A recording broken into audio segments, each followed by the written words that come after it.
నీవు నా కుమారుడవు నేడు నిన్ను కనియున్నాను అన్నది పరలోకంలో ఆయన మాట్లాడినట్లు పుట్టక ముందే యేసుప్రభుతో మాట్లాడుతున్నాడా పోనీ? అవును ఇదా?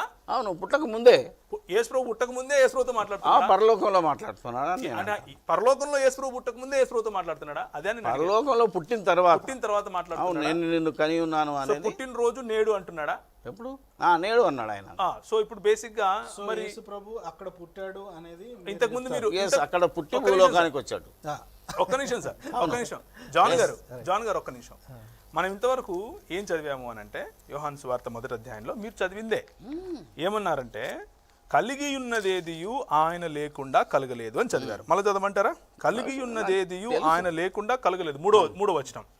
సమయము అన్నది కూడా కలగక ముందే ఉండాలి కదా అలాంటప్పుడు ఈయన మరి రోజు ఎట్లొచ్చింది?